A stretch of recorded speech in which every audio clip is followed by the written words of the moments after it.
take out one of the Bibles and then you actually open to page 1052.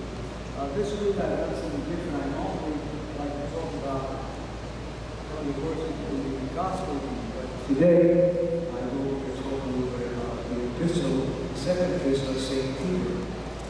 In chapter 1, verse 10, it says, "Brethren, be more zealous to confirm your call and election, for if you do this, you will never fail. In the Father, Son, the Holy Spirit, amen." It's zealous. I like this word. Zealous. Whoa!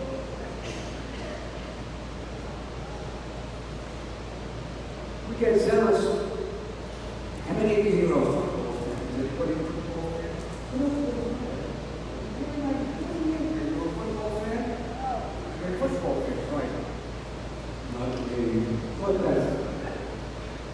How many people want to go to a football game, baseball game, basketball game? Does anybody here going to see the Magic? That's nobody? Yeah, the Magic. Yeah. They have this huge, I don't even know, what is that, like a speaker? And I went to a game once. That's what it was, just one time. Yeah. And they're screaming. The people are screaming. That's a little bit of zeal. Believe me, that team needs a lot of zeal, but that's not the point. The point is that we talk about zealous. We're not talking about excited or happy or, kind of, we're more zealous. Right? What do you like? Boston Red Sox? Oh, Red Sox. Yeah, you like tennis? Exercise your head, I'm sorry. The point is that if you are zealous for something, you are really on fire. On fire. So he says here that we should be zealous, but we're not. Most people are not that zealous about their Christian calling. Zealous is a strong emotional, spiritual, physical feeling. How zealous are you about your apostleship? How zealous are you? You know, sorry, Tony, one of our new members, okay? And I have to ask him, how zealous are you for your apostleship? It is. We're all disciples. We're all apostle in English. You know the word apostle, apostolos in Greek. Sent out. Sent out. So Christ is sent you out. Now he has a specific angle. He has two. Sorry. Tony comes from a Sunni Muslim background. Shia. So he has an angle on to who? To other Shiites. Right. Plus he's Lebanese. So he has two ways that people that he can specifically talk to. Well, you got credibility. Right? He walks in and says, "Listen, I was Shiite Muslim. I came to know Jesus Christ, and I love Jesus Christ." And they're going to think, "Well, what happened?" They're not cheating, they're Sunnis. But the point, he's got a specific apostleship. But this is what I said that he said, "It's a leader." Now, doesn't he look like he has the map of the answer is what's the next Spanish, right? He speaks no Spanish. He meets people and they'll tell him, "I'm from New York." He just said, "I don't speak Spanish." They give you a hard time, don't they? Yeah, what's that? Everybody can speak Spanish. You can't speak Spanish. He doesn't speak Spanish. This goes to go Spanish, he speaks Spanish. But the point is that gives him an in. That gives him an in. So all of us have an apostleship that Christ is expecting us to do something with. And we have to be zealous. I'm a big believer in this. I'm not the honest speaking. Anne Marie is a fellow traveler. When we traveled, we went to Paris. Okay, she and one of the people was in Paris. And a number of years ago,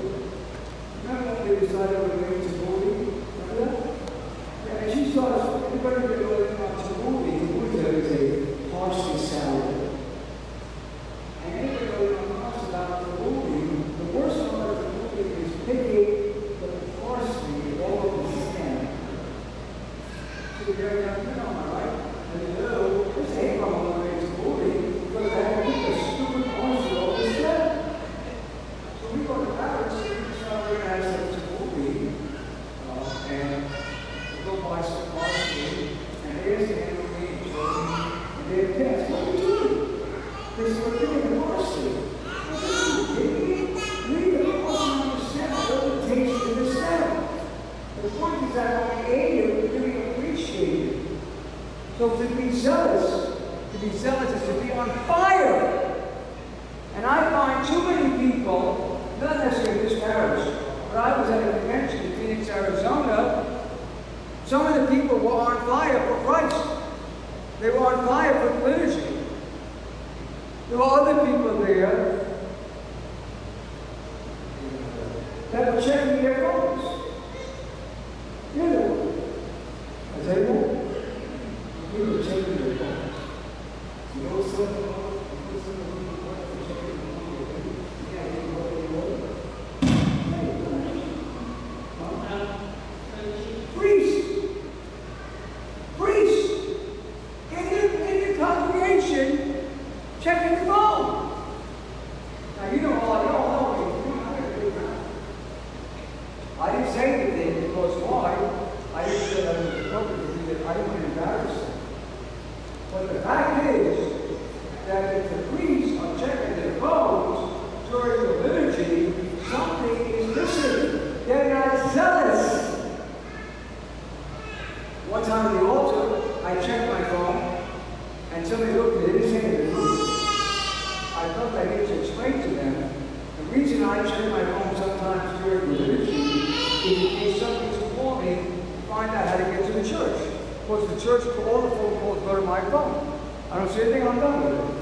If you're bored during the divine liturgy, something is missing.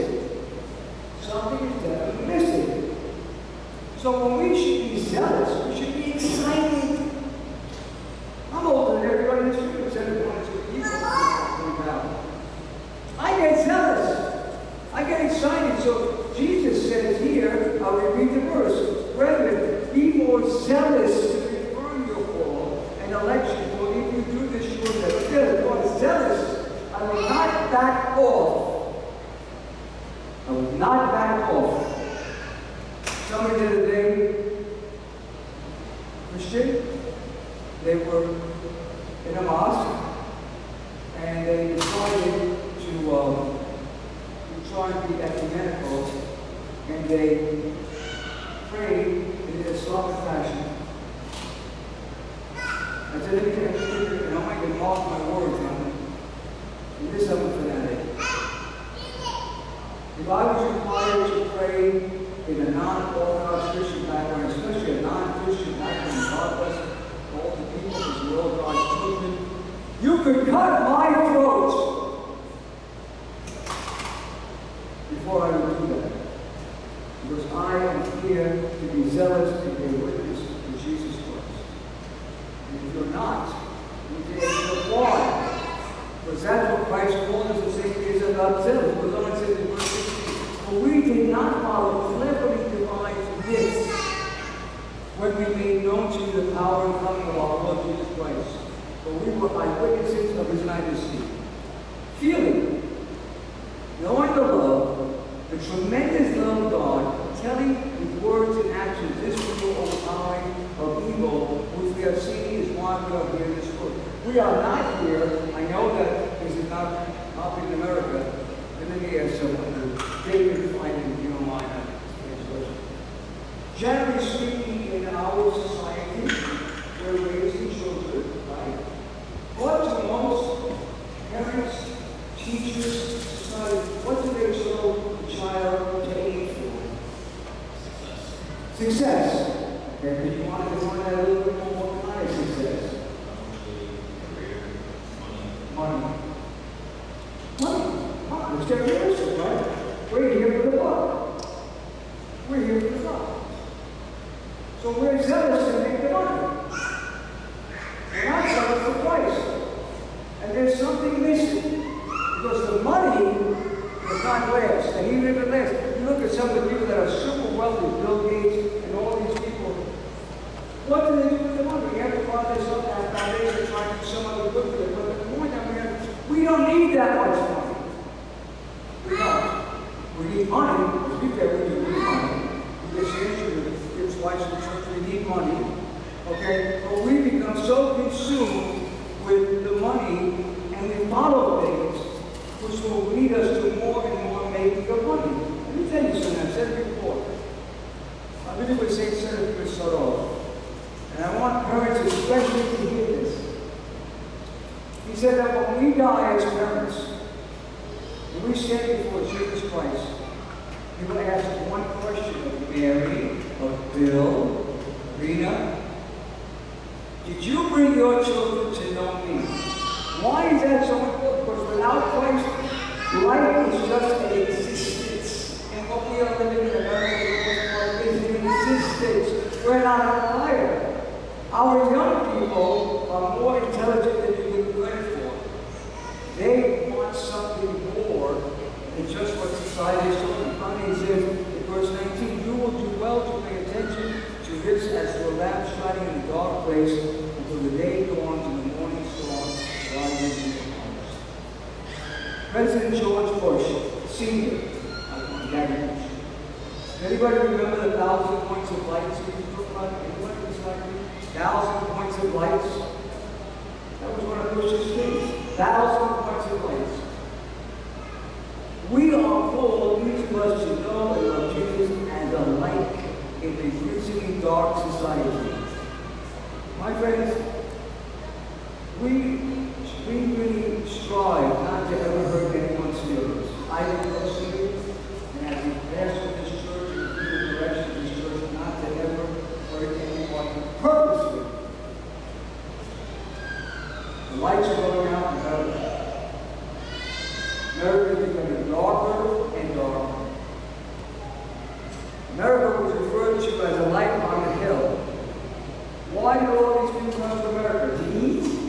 They came to America for freedom. They came to America for a better life. My ancestors came here 125 years ago. They didn't come here because they were hungry. They came here for a better life for themselves and for their children. America is getting darker. America's values are getting darker. What do? Most of us have most people go along with that. I don't. I will sit and say this is wrong and this is wrong. What's wrong? Anything. Right wing, left wing, middle of the road. Anything that is not of the love of Christ is wrong. Even if it looks good, eventually it will lead to darkness. So it's up to us, it's up to you, not just up to me. It's up to all of us to become a light. And when you have a light, you don't put it under a bed, but rather you put it on a stand that everybody can see the light. Because my friends in America today, most Americans are looking